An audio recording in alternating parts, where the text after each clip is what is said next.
Alors oui, la désolidarisation, je ne peux pas, avec ceci, venir directement contre un mur. Parce que j'ai une prise en sandwich. Et si je prends mon produit en sandwich entre deux matériaux durs, il ne respire pas. Il ne joue pas son rôle. Je frappe là, j'entendrai toujours la même chose de l'autre côté. Voilà. Tout ce qui est panneau sandwich,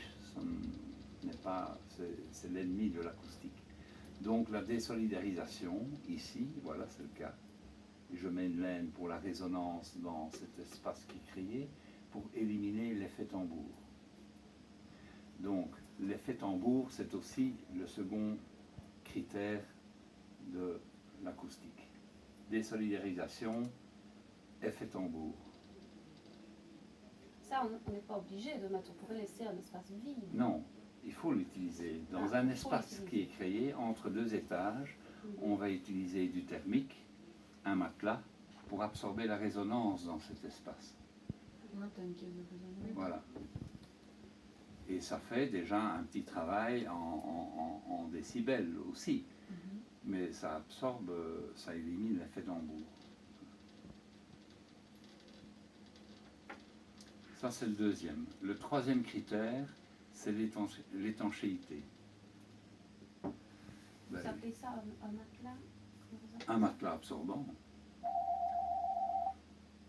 Mais c'est sous forme, ici c'est du chanvre avec de la cellulose. Mais il y a aussi, ça peut être de la laine de bois, il y en a qui mettent de la laine de verre, c'est moins écologique évidemment. C'est moins performant aussi, non? Et c'est un petit peu moins performant aussi, oui, tout à fait.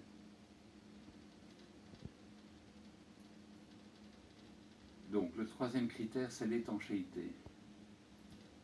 Alors l'étanchéité, vous savez bien ce que ça veut dire.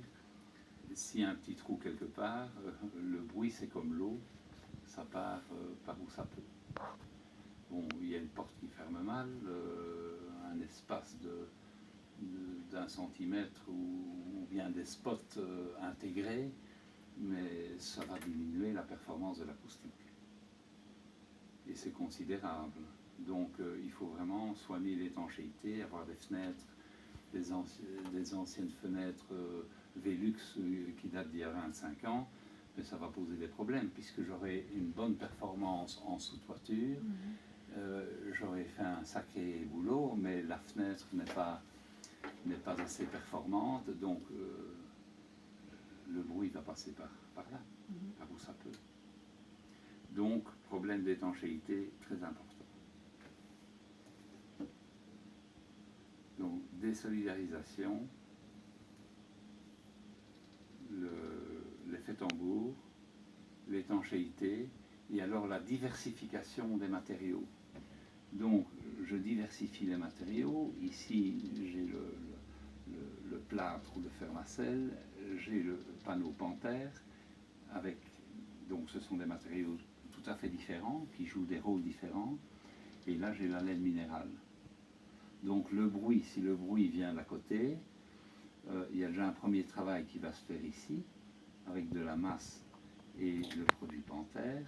Ceci va absorber la résonance et va recorriger déjà la résonance dans l'espace. Je vais venir buter contre le panthère qui va prendre la grosse partie des dB et ça termine sa course sur de la masse. Voilà. Donc la diversification permet de travailler dans les gammes de fréquences. Voilà. Dans le temps, on avait uniquement de la masse, on avait des gros murs importants. Maintenant, ça prend de la place, ça coûte cher de construire des gros murs comme ça. Donc on pallie à ça en diversifiant les matériaux pour arriver